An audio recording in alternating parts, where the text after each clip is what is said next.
The NTSB praises crew's quick action to limit fire damage to Louisiana towing vessel. This is from G Captain, and it was published on the 25th of July, 2024.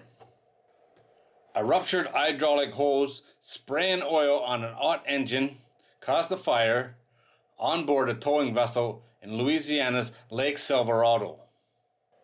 The fire ignited in the engine room while the partially loaded Desperado was transiting near Bayou Perot on the 17th of February 2023. The 3 crew members, a captain and 2 deckhands, were unable to extinguish the blaze with portable fire extinguishers. They quickly secured the ventilation and fuel to the engine and evacuated to a nearby vessel. By the time a fireboat arrived, the fire had already been extinguished.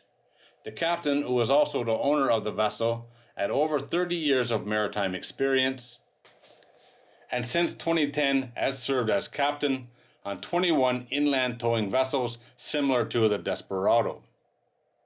The 2 deckhands, each with about 3 months of maritime experience, had worked together with the captain since the vessel entered service in mid-November of 2022.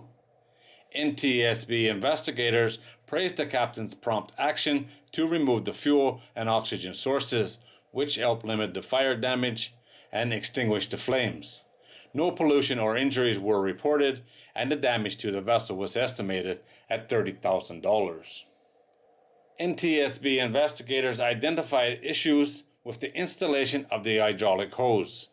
Contrary to manufacturer's guidance, the hose exceeded its bend radius and lacked proper clamps, fittings, or protective covering. Bending or flexing a hose to a radius smaller than recommended, or applying tension or torque can place excessive stress on the hose and severely reduce its ability to withstand pressure. Actions to avoid hose damage or failure include clamping a hose to provide support, rerouting a hose assembly with fittings and adapters, and using a hose with more reinforcement. Hot hydraulic oil is really dangerous, that's for sure.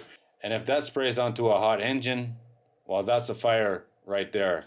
And one that's very hard to get out and very hard to get near.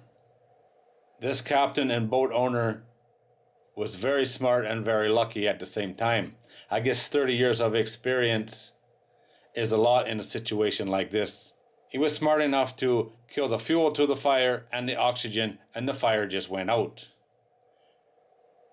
Nothing to burn and no oxygen means no fire. I do say they got pretty lucky here. It could have gone much differently, that's for sure, but experience definitely played a part in that. $30,000 is still a lot of money, but it's a lot better than losing the boat.